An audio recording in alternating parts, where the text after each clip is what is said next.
Hi everyone. In this demo we're going to piece together a couple of photographs of a gas lantern and a brick wall. The reason why is we could make it a little bit more interesting than my sample photo. Now I'll have a sample photo we're going to start out with of that exact combination.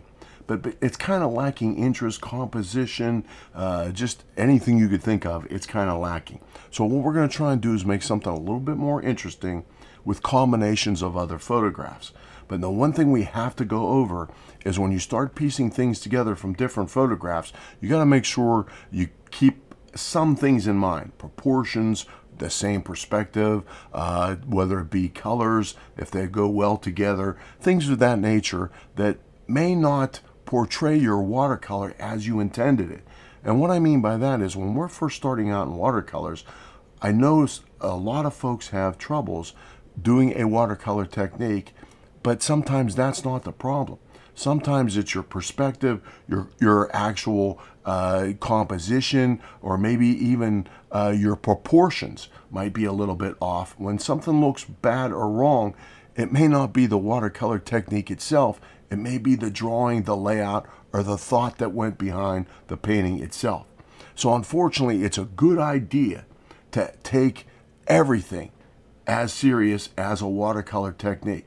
Make a good drawing, have a good plan, and then lay it all out, and then with some good watercolor technique, you'll be able to piece it together. Because remember, this is digital. If you get a good strong drawing with good composition, you could go back and repaint it in as many times as you want, and you'll get all the practice of watercolor you need. So what we're going to do is we're going to trace this one out, and just so we could dive right into painting for those just getting started. So let's go over that first photograph and let's dive in and get started. Okay, let's take a look at our first photograph. And this is the one that I mentioned in the intro, and that is this gas lantern is kind of interesting, but if we just cut just the lantern out and a little bit of brick wall, that's what we're going to concentrate on, just a basic study of just metal and brick together. But because we're looking straight at this one, it's not that interesting even as a study, just to try and work with perspective, proportions, what have you. Then it might be a little bit more interesting if it was at a slight angle or even different shape.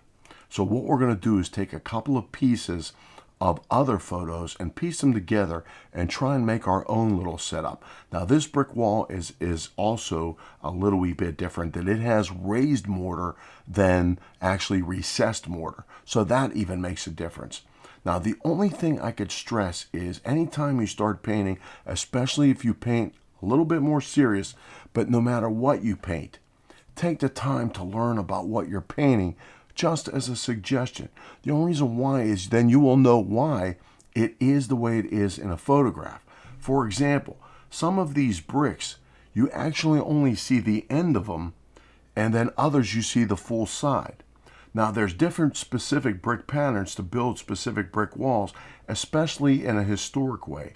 What I mean by that is those bricks that you just see the ends of are actually sideways, tying two brick walls side by side together. So for that reason, you'll have two brick walls side by side, and then every so many bricks, it could even be a whole course of bricks that might be sideways to tie those two walls together. Now in some of the paintings I've done, I tried to introduce that concept, and then I was actually flagged saying, oh, you messed up the pattern of your bricks. No, I didn't. That's actually the way it is and the way it's supposed to be for a specific reason. So for that reason, sometimes for me, it's a little bit interesting to learn about what I'm painting so I know why I am painting it the way I am. Now, with that said, let's go into the photographs we're going to be working with and size them, crop them, shape them, and put them together to get ready to trace our actual painting. Okay, let's take a look at our photos of what we're going to use. Here's the brick wall. Now what I'm going to do with this one is I'm actually only going to take the brick wall just from down here, and that's it. For me, this is a very interesting brick wall. It's kind of like very old, tons of color, tons of ideas in there of what we could do with this particular brick wall. And then for the actual lantern, this one is a little wee bit different. This one is pretty much a six-sided lamp, and it just has a lot more character, a lot more shape and angles to it than just the other one we looked at. So if we combine this one and then the brick wall, we'll see what we come up with. Now this photo here I'm also going to consider that as an oil painting coming up, but right now we're just going to do this study as a watercolor lantern on the brick wall. Now to size these, what I would do is these photos are 8 by 12 at 300 dpi. Now the quality of them is not going to matter too much since we're just going to be tracing them, and then we'll be able to use them in a fairly good way as far as painting from them in this particular demo. Now remember, these demos are set up to use whatever references you could come up with, whatever you want to paint in your style. So what I use here is irrelevant to what you should do and how you should do it. So with that said, now what I would do is actually let's keep a couple of things in mind, and namely the proportions of the brick compared to the actual lantern. That's why I'm only going to take a little wee piece of the brick wall itself, and that's it. Now again, this is a 16 by 20, which is a 4/5 scale, versus the 8 by 12s, which are a 2/3 scale. So that's going to be a little bit different of how we're going to fill in our actual canvas, but it's no problem because we're just going to trace anyway, and we'll be able to get started. So what I want to do first is, since I'm going to just take the lantern out of this picture and then just a very small portion of this brick wall out of this picture, I'm going to have to enlarge these photos quite a bit. And so what I'm going to do is I'm going to shrink it way down, and then we're going to move that up, and then I'm going to click on the actual brick wall here, and to get my scale tool, and I want to hold down my shift key because I want to keep it in proper proportions from that 8 by 12 image. If I crop it off in the 16 by 20, that's okay. So we're going to take it way up and way down, and then we're going to move it around till we get exactly what we want. Now if we want that bottom brick, that's okay, but because it's close to the ground, then that is a little bit more mossy. So would we want that on an up high lantern? Maybe not. So let's move it down some and get rid of that brick, and that way we could possibly use it just as is. And we'll do that just about right there, and we'll set that in place. And now then, keep in mind, once we trace these out, we can even adjust the tracings themselves if we want to, whether it be perspective, proportions, and what have you. But now we're just going to try and piece it together just to get something close of what we want. Now let's actually move the lantern up above there. And then now what I'll do is I'll actually zoom in to just take that lantern, and that's it. And we don't, since we're only tracing everything, we don't have to worry about the background of the lantern. We don't have to cut it out or anything. For photo prep and other things working from photographs, I'll put a couple of just tags up here and there of other videos you can watch if you need some help with that. Now, since we're just going to take the lantern out of this, then what I'll do is the same thing. I will actually go to my scale tool and then hold the shift key down and make it real big so we could fit that lantern right where we want it. And we got a pretty good idea of actually the proportions of the brick we could adjust, but we just want it in the painting area itself that would be just a comfortable size. And again, we could reshape that or rescale it after we even trace it out. That doesn't look bad right there.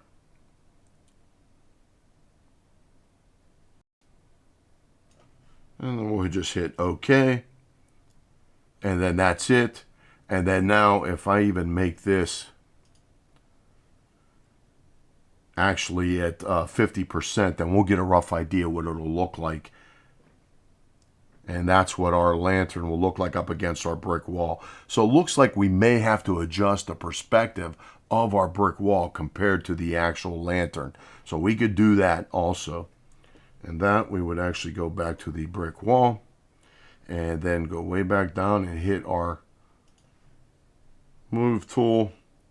And just what we'll do is about right there. And it'll have, and again, I'm holding the shift key. And we'll adjust it right there. Because what I kind of want, and then I'm also going to take the lantern and turn it just a little bit. Because I don't think we want, in architectural, we always want our vertical lines vertical. So this line right here, I could see this edge here, it's leaning a little bit that way. So what we're going to do is we're going to turn it a little bit straight.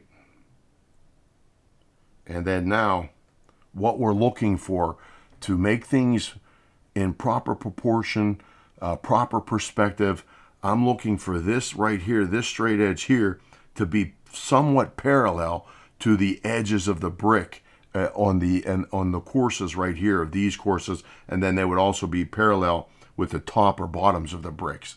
And then that way it'll have a little bit of a rustic look to the brick wall, but it still has to be in plumb proportion and level for the building to stand. Now let's see, we could go back just even a little bit more. And what I want to do is make that about right there. That don't look bad. Then we'll hit OK. And we'll start from there. And then we'll take this back up. And then what I'll do is I'm going to trace these out, but we'll do that in a speed painting. And then I'll trace out all the different bricks just to get a drawing in. Because what we're going to do is fill in those mortar joints with black so we can make that an actual mask. So we could just go to town painting the red brick areas, and then we'll reverse the mask to paint the mortar. So again, this is a part of the plan. We have to figure out how we're going to do all these different things and have a rough idea of what we're going to do. Now the lantern itself, since it'll be on its own layer and it'll only be the lantern, what we could do with that one is actually just make a water mask. And just what we'll do is we'll just cover the entire lantern area with water and then just put on the transparency lock for it. So let's go ahead and get this traced out and we'll be ready to start painting. When I drew out the flame, I only put one flame in. Since this was an HDR photograph, it was multiple images put together for the best exposure.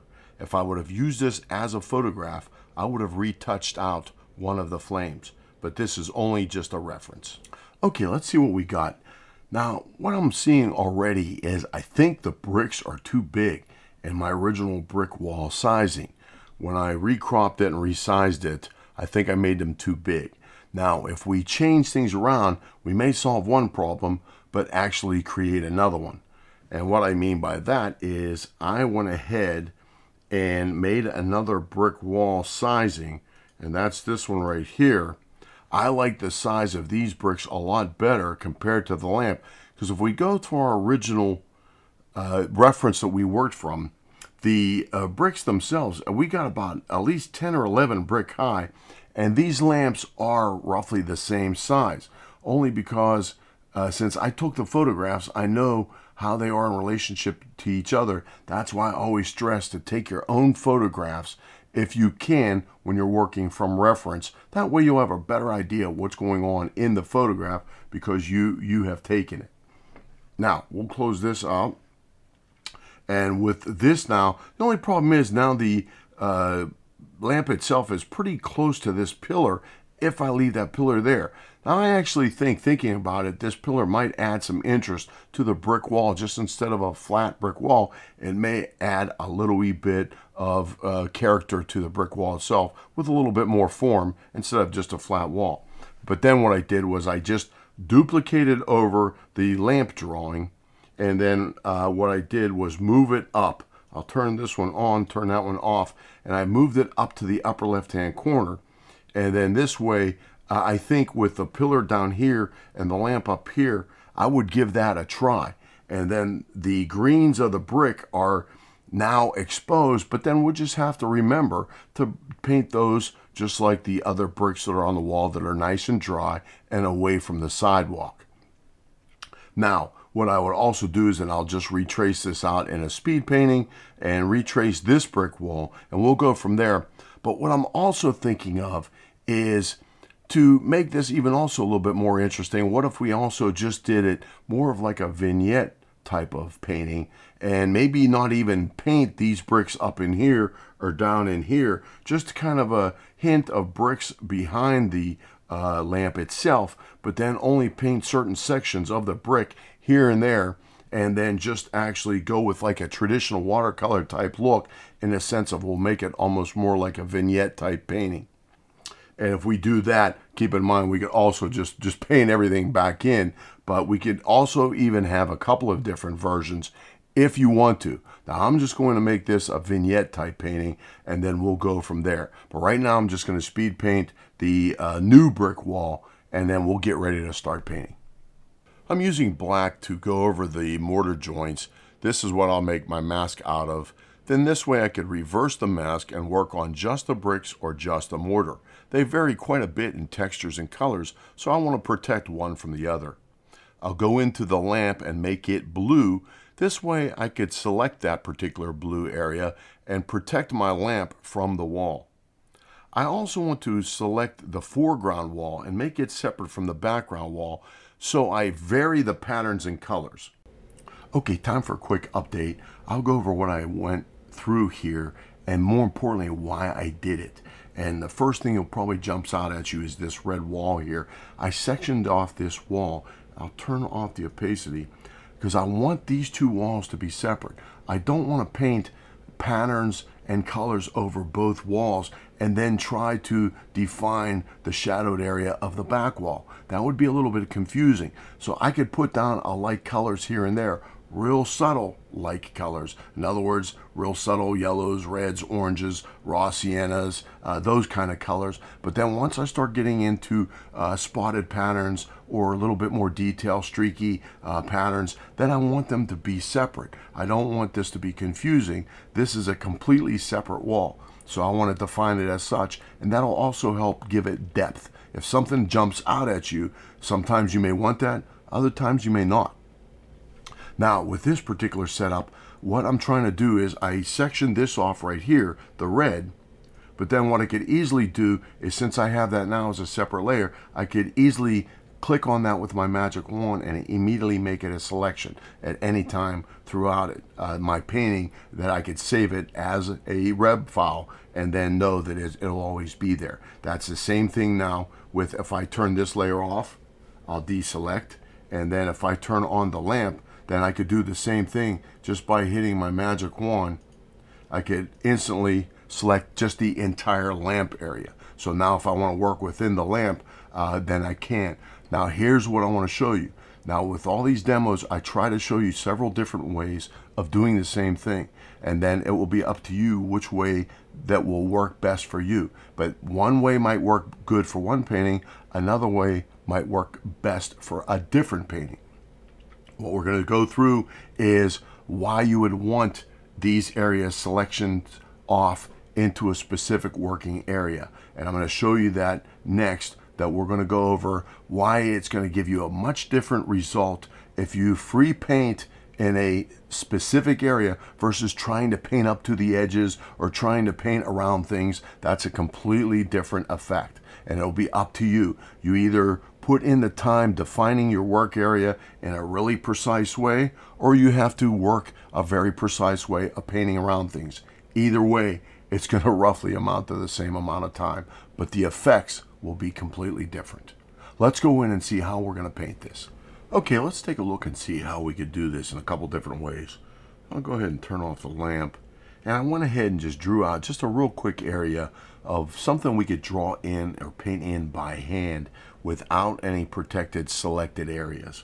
Now what I want to do first is I will turn the mask back on, and I'm going to make it our mask layer, and I want to protect the opaque area, which is the black, so then that way I'll only be able to work on the bricks if it's an influenced layer.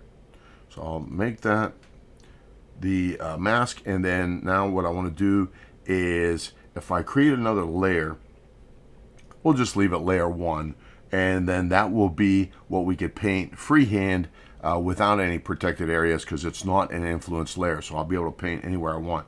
And then keep in mind the masks will also work with along with a transparent lock and then also a selected area. But the mask area will be the priority of what's going to be protected. Then you could protect specific areas within that mask area as far as with either a selection or a transparent lock. Now, if I actually, let's see, go to the brick wall, I'm going to turn it off, and then I'll turn off my mask layer. Now keep in mind, even though it's the mask layer, it doesn't have to be on. I'll still get the brick wall effect with the mask layer as long as it's an influence layer. Now here's our reference. I'll keep it here for you just so you know what we're painting. And then let's see, what we could do is zoom in a little bit, and I will actually grab my watercolor brush here. Now there's a couple of different ways we could paint this. If we want to paint it just in like layers of washes, transparent washes, then what I could do is actually even just start off with a big wash brush, just even like a let's go with this one, mop. I'll make it real big, and then we can even actually turn on the water, which meaning we'll wet the entire layer, and I'll verify that the entire layer is wet, and I'll turn that off. And then what I would do if I wanted to paint these in, this could be more or less almost like a sketchy look that we could paint it and actually draw it out as we go. Quinacridone gold, just a real light color of it, and then we'll go with a real soft color. Now I could go over everything because what I want to do is pick out my light colors first. If we work like traditional watercolors from light to dark, then what we'll do is pick out the lightest colors there are. And since there are also just kind of yellows, a quinacridone gold, if you will, in with the mortar too, then I could start with washes like that over everything and then go back in and let those work together a little bit. I could even put another color in, maybe a little bit of orange, just a little bit to let it blend together. And then if I want to soften that up, if I don't want these rings around, and then what I could do is actually go back into the blend and just soften them up, that if I don't want any specific hard edges where there may not be any, then I would just soften it up with the blend tool and then fast dry it, which will be up here to show you when I fast dry something. But then now these are my just my outlines of my bricks right here. This dark gold one right here, brownish gold, is actually this one right here. So now if I just say, for example, start with that one, then what I would do is go back to a raw sienna. Now here's the difference. If I start painting these in, and I'm going to be limited as to what kind of brushes I could use. In other words, even if I use my Bloom Wet, and all these brushes are available in the assets on the blog, but now if I just use the actual Bloom Wet, then I'll only be able to use it so big if I want to paint darker colors within that brick. And that's going to be the limitation of painting this way. So now if I even use a flat, and I just want to keep on painting light layers, I could do that also. And then even if I work in with water, I'm going to get a little bit smaller. And then if I even paint it in like this, and I may have to paint around this brick, and if I fast dry that right there, I don't want it to go any further, and I can even actually then dry the entire layer. Let's do that first. Then what that will do is give me hard edges if I want them. But what I could do now is, well, I'll just blend that back out. And that's it. I would have my hard edge because I want this foreground wall, this wall right here, I want it to be a little bit lighter and jump out at you and then shade this back wall. But I would not want the patterns of the colors to cross over from one wall to another, because then it's going to get confusing. I want these bricks to be completely separate and different than these bricks over here. Not only the light and dark values, but also the patterns and the colors. Then let's see, we can even take a little bit of burnt sienna or anything like that. And if I go back in around and then go to a blend and then blend that in, I could paint these in one at a time like that, fast dry that. But then here's the difference. If I start getting into any kind of a spray brush or any kind of a textured brush, that has a nice texture on it to really put all these spots in it, I'd be very limited as to how big I could go with that brush. Otherwise, I'd be getting it in other bricks, which would be in some cases okay, but then also I would be getting it more importantly on my mortar joint, and I may not want that. So if I want to keep going with just this brick alone, then I can actually go down and get the darker and then a sepia color, mix that in, and then fast dry that. Even go to back to my bloom, but I'll give it more water. But again, this will give me a rougher edge if I want a rougher edge, just like that. And that's what I designed this brush for. And then I will fast dry that and go to a blend, and then just get this and blend it out a little bit. But then I could still go back in with some burnt sienna down here and then blend that in. And just to start creating a brick. But then you could see, fast dry that, you could see then what will happen as to how I could do that in individual bricks. I'm going to be kind of very limited as to how I could do this. Now again, keep in mind, if this was a very distant picture of a whole house, and then you wanted to just paint in just like a rendering of just a flat wash of like this, and then actually if this was a whole wall, and then if I wanted to even then just paint a little bit bigger, a brick here and a brick here and then a brick here, and then go back over with some of those different colors there, and then just make that. And then what I could do is even then transparent lock that, and then even go back in with different colors of there, and then just give more or less like a how would you say, just a rendering or just a hint of brick patterns from a distance. Then that would be okay too, but that would probably only work depending on the size of the painting and what you're trying to render. Now this close-up of the brick wall, the way I would put it is, I'm not going to be able to fake it because it's a 16 by 20 at 300 DPI. I'm going to have to probably start putting in some kind of details and some kind of character to it just to make it look like what I want it to look. Otherwise, for me, it may start to look a little bit cartoonish, and I don't want that. I would rather have it like a traditional watercolor illustration, and then the trick is to make it look very complex, but you're actually letting the paint and the water do all the work. So that's where the one advantage of just selecting off the areas and protecting them. Then you could go to town with different brushes, different colors of any size, and then knowing that they are going to blend together and make different color combinations that are very tough to duplicate by painting it, the actual texture itself. Whereas if I leave the watercolor bleed just like a traditional watercolor, I could get specific effects that I would not be able to go back in and physically paint them. So now if I actually turn off this, and then if I turn this on as to then if it's now a more or less just right here, if it's an influence layer, now if I start painting, now my brick pattern is going to start coming out. And if I go back in, now I could use as big of a brush as I want. I'll start with light colors.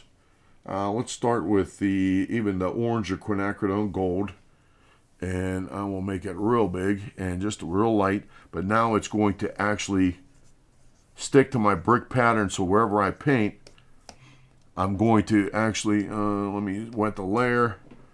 Now if I start putting in some different colors, even a cobalt violet, and letting that bleed together, now I'm going to start getting different textures like I did in controlling the paint demo, that if these start bubbling out and bleeding and I start getting these little white spots here and there, then that kind of lends into the white spots I have all over my bricks.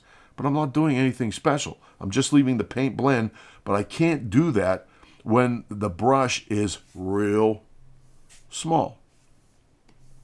So now that if I make my brush bigger, if I start putting in some different colors, and then also, now keep in mind, if I wanted to protect some of these bricks and just give a specific pattern to a specific brick, then all I would have to do is take my selection tool and freehand it, and just freehand right around one brick, and then I would only be able to still use the mask area, but then only paint that one brick. Everything else would be protected within my entire mask area.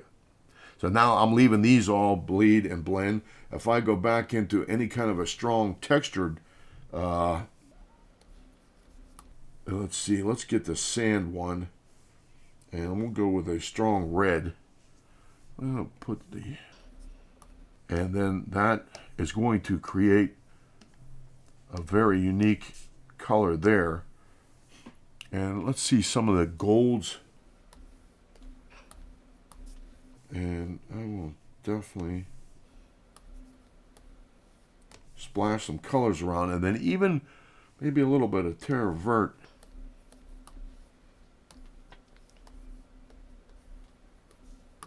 If I get that strong textures, but then I let them bleed out, and once I start leaving them bleed out, I'm going to start getting very subtle color mixtures, and if they start to bubble up into the white cauliflowers, that's okay too. I could stop it anytime I want, but if I turn off my drawing, then what I will do is, let's see what we got.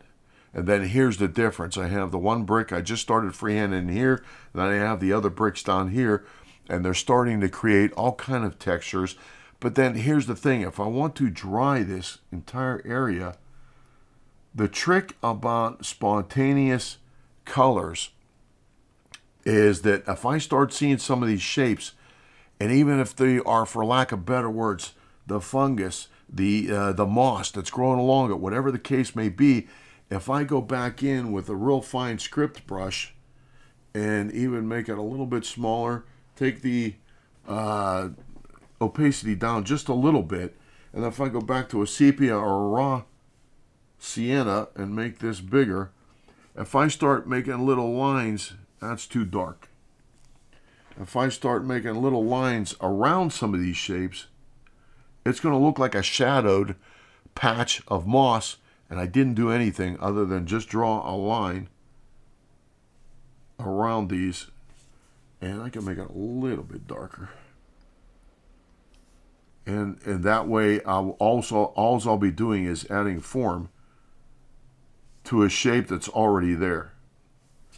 And then for that reason, I'm really not doing too much, but I am definitely establishing texture, form, shapes, moss areas on the bricks, but all I am doing is running with what is already there. Let's go ahead and get some of this speed painting done, and we'll take a break and stop and talk about what we got done so far. Okay, I'm just starting with the very early preliminary washes of just the majority of the colors I'll be using, the dominant colors. Right now, I'm just defining different shapes and areas, and again, I will use just clear water to define a space and protected area within my selected area. This way I could still create my sharp edges or any type of specific edge that I need. Here I'm actually doing a little wee bit of mixing, but what I did was I did it early so that way the water will still have a chance to blend the paints. Otherwise it might look smeary or smudged or just flat and lack of texture. Here I put down an actual wash of color first instead of the clear water, just as a sample, and what that did was really flatten out my textures. It started overpowering the texture below, so I erased it out and went back to just clear water as my protected area. Now I'm just defining more of the shadowed areas and just working with deeper and deeper colors. Here I protected the areas of the front glass frames, that way I could use a little wee bit different colors of just my burnt siennas and what I would call the potter's pink. With a little bit of orange glow in the inside, I'll have a couple of choices here to do glass, because remember, glass is completely clear and you only have to render the glass. It's pretty hard to paint something perfectly clear. Now I'm doing the bricks and just defining them a little bit further, but I don't want to make them too dark yet, only because I have to see how dark I want to make my back wall. If I make this foreground wall too dark, then I may not be able to have enough room to make my back wall dark enough, because I want to make this foreground wall just a little bit lighter than the background wall. Let's take a look and see what we got. Okay, time for an update here. This is where I left off with the painting after a little bit of speed painting, and I just want to go over a couple of things just to where we could go with this particular painting. Now remember, when you're piecing together multiple photographs, just give yourself an idea of what's going on in each photo, so when you tie them together, something will not look out of place, whether it be perspective, composition, and or proportions. Now, for example, we pieced together the amount of bricks I should have compared to the height of this lantern. But now what I could do next is, well, let's go over the bricks first.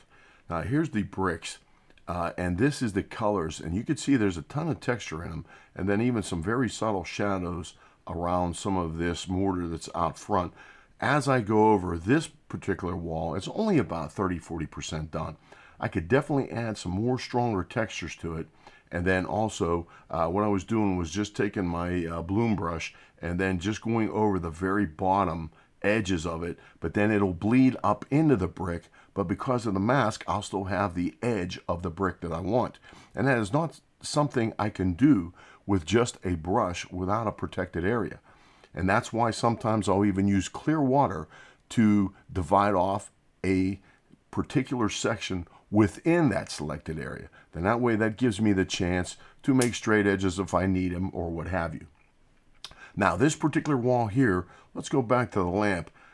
We have to figure out if we want to, and that is how far out is this lamp hanging out past this wall. Now this back wall in here is set back a little bit, so what I'll do is if I turn this on, I will actually invert this selection, so then only this side of the white area wall is protected. Then I'll be able to make those actual darker bricks up against here, because remember, I don't want the patterns of these bricks running into the same pattern of the bricks in the different wall. It's going to look confusing. Even if I have a value change along the edge of these bricks, what's going to happen is it's going to look confusing because that same pattern is carrying over into another brick wall, plus also different bricks. So that's going to tend to flatten out the object. So for that in mind, that's why I wanted to keep two different selections here, selected areas. But now getting back to our lantern, if it's actually sticking out further than this wall, then I can even possibly make this entire painting look a little bit darker and maybe put just a little bit of a glow around the lantern itself, and then make everything else a little bit darker, especially along the inside of this wall, just to push it back a little bit. But then what I can also consider is where this flame is, draw my imaginary perspective line up through here, and then from here up, all of this would be a little wee bit darker because this flame isn't going to throw too much light. But these lights are on 24 hours a day, 7 days a week. So it's a kind of an interesting area where I went to get these images. Now, then if this flame is up higher than here, I don't know if I would be able to cast a shadow off of this one. So in other words, what I would do is just slowly gradate this down into a darker area down here, and when the strength of the flame slowly goes down, and then go back in here. But now here's one thing else I also wanted to talk about. So I may have to make a couple decisions here, that I really like these hard edges up against the white paper. So in other words, if I start making some of this vignetted, then I'm going to have really dark edges, which is what's called a lost and found, that anywhere two objects slowly blend together, that would be a lost. That gives you the chance to do three-dimensional movement, and where it's a found is just a real hard edge or a real hard value change, that tends to jump out at you. So with that in mind, I could have like colors, because there's going to be a lot of like colors in the lantern and then also in the brick. But with that said, if I just do the background bricks here and there, then what I can possibly do is leave some of these edges in much lighter paper, or in this case, much lighter brick wall. Then that way these edges will jump out at you more and not be lost up against too many alike colors with the same values. Now, with all that said, let's go ahead and get more done. Okay, just working in with the different various cadmium oranges, burnt sienna, even the terra vert, the sepia, The Prussian blue and even dioxazine purple are the colors that are making up the brick, but then also a lot of the same colors that are making up the lantern. So I have to be really careful when I first start out with my values of the brick. I'm going to leave some of the areas of the back wall a little bit lighter and washed out, just so you could see the hard edges of the lantern up against them. I'm hoping that this painting has nice color unity throughout once it's completed, but I have to be careful how I actually portray the values. Using separate layers to define my detail is a real sure way of being able to control what I want and don't want later, and then I can refine things once I start seeing everything come together. If some of my details are a little bit too dark or jump out at me a little bit too much, then I could either tone them down by going back in and soften them up with a brush eraser that may be a soft spray, or even just taking the opacity of the layer down. Now working on the foreground wall, I'm going to put more detail and texture into that wall just to make it look like it's a little bit closer to you than the back wall.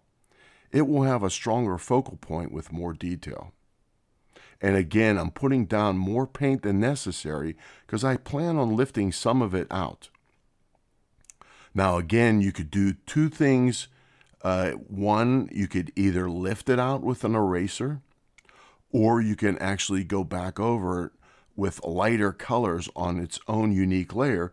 That will give you the opportunity to control those light details and work with them in a way that once you erase it is more permanent and in the end result.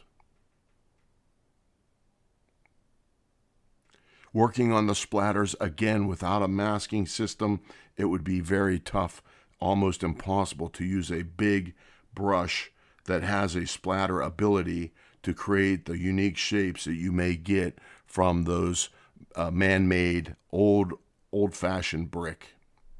Working on the glass, I'm just creating streaks and dirt that's on the glass and giving the illusion of what's in front of everything behind the glass. Going back in with the details, now the tubing for the gas itself. Going back over, making the outside of the lamp a little bit darker. Refining some of the details of the latch to open up the one door. Going back in now, and I'm lifting out some of it. I will make up backup layers if I start erasing, if I think I'm just going to experiment. Otherwise, I may make some changes that would have to wait until a clone tool could be used. Leaving the orange and gray background just to show the candlelight is something we will talk about next. Okay, let's take a look and see what we got here. Pretty well done. I'd consider it about 95% done. And the reason why I say that is, let me take a look here. Even with the lamp itself, I could put even something as simple as like this hex bolt here, holding it up against the wall, just to give a hint of a hexagonal shape there with a little bit of shading for the shadowed side of the bolt itself, and just a couple other things here. Even these rivets right here that are holding the top together, they put something in those just to give a subtle hint. But we got it pretty well spelled out for the most part of it. And what I want to show you is just a couple of quick things here that are important. And what I mean by that is, even just for example, number one, as many different layers as I use, that's if you want to experiment, then by all means, the more layers you have, the more chances of making adjustments as you go, especially if you start combining things together that you're not sure how they'll look. The multiple layers will give you opportunities to change things, adjust things, or even eliminate things that you may not want there. Now, for example, that's even just like my orange and my gray right here. If I turn this off, that's the orange. This is a brick wall and a lantern during the daylight hours. So the amount of light that little flame, flickering gas flame is going to make is not going to be much. I kind of tucked it away or made it look like it was tucked away a little bit more in a shadowed area, but there's not going to be much light coming off of that thing because of the daylight. Now, with that said, what I did, any of my adjustments that I want, that if I want to start working down to erasing things, like say for example, if I erased this out, but what I did was I merged everything together and then made a backup layer. You could do it one of two different ways. You could either make a backup layer and start erasing and then either go back to your original layer, or you could use the clone tool and try and patch back up what you just erased. Because trying with transparent watercolors, you're not working with 100% paints, opacity. So it'd be very difficult to try to cover up different areas. Now I'll show you a tag with the controlling the paints, and that is where it explains just trying at the very end, trying to fix things that you're sometimes better off with flattening the painting and then using the clone tool at the very end to adjust stuff. Now, with that said, I did not want to lose my ability to adjust my oranges and grays that I just have. And the orange, I just made it actually right here multiply.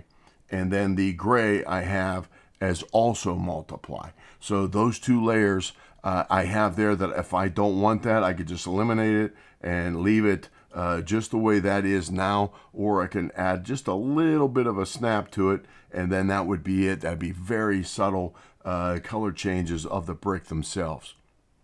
Now, before I merge things, if I want those layers to have choices at the end, then I'll just turn them off, and then when you hit merge visible right up here, hit layer, and then just merge visible right here, then anything you have turned off you'll either save it or you'll take it with you to the next version of whatever you're working on. So this way, all these different groups and everything, I had them turned off, and here's my whole original group of everything that if I even wanted to go back and rearrange things, I could go back and duplicate those and mix and match things how I want just to get the exact effect or the end result I need. Remember, this is towards traditional painting, but don't forget to take advantage of all the things you could do when it comes to digital painting. There's a ton of different advantages that you have digitally speaking that you do not have in traditional painting. Right now, again, I put a little wee bit more detail in, and again, what I did was I started lifting out some of these colors, so I put in a little bit more color than I really needed, knowing that I was going to dust over it with specific types of textured eraser brushes and lift some of it out, just to go with that right here. Any of these white patterns of whether it either be mortar splashed or just discolorations right in here. That is this right here. This right here could be considered this right in here, or some of these different edges. And then that way, what I could do is just add some, how would you say, texture or even character to some of the bricks so they don't all look alike and they have their own specific color patterns, texture patterns, detail patterns, and along those lines. And then that way, each brick would be a little bit more unique. Now, right now, this is pretty big. This is almost 100% on a 4K monitor. So you're getting to see what's going on pretty good. But now remember, the biggest thing to remember about this particular demo is I could not use my texture brushes real large to create all these unique textures within those bricks without having some kind of mask or selection setup made. That if I have given areas that I'm only going to paint on, then that way I could make all these different patterns and splashes and textures real easy, but I have to set everything up for that first. And then that way I could come up with anything I want. Now, one last thing I want to talk about is just this window here.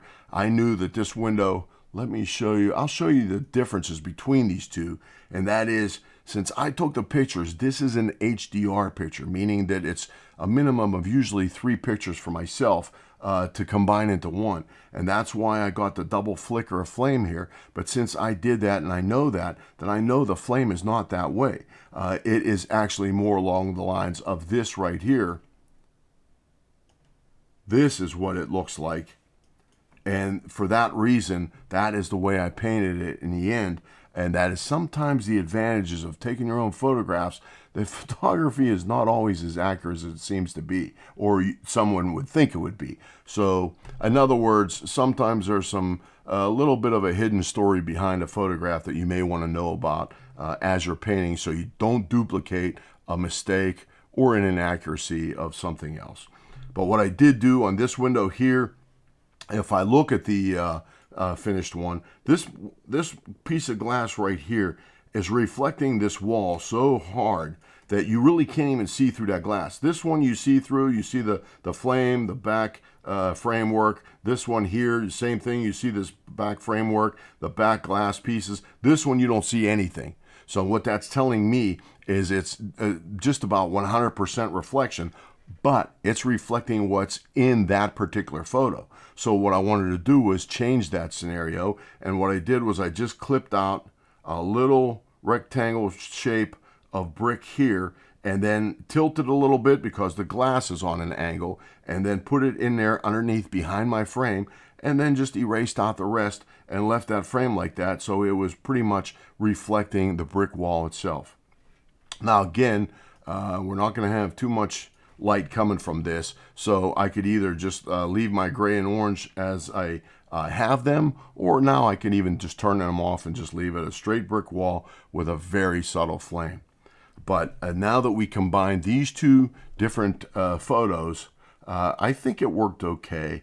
It has some interesting colors in it, and it definitely has color unity. When you look at the Prussian blues and the dioxazine purples, you could really pick them up in the bricks wherever they are splashed around. And then I can even put in a little bit more detail if I wanted to. Again, you could take these things as far as you want to go, but the bottom line is it's up to you. And if you leave yourself many layers, then you will actually have many choices.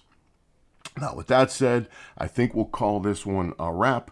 And again, like I always say, until I see you out in the field or back at the studio, thanks for watching.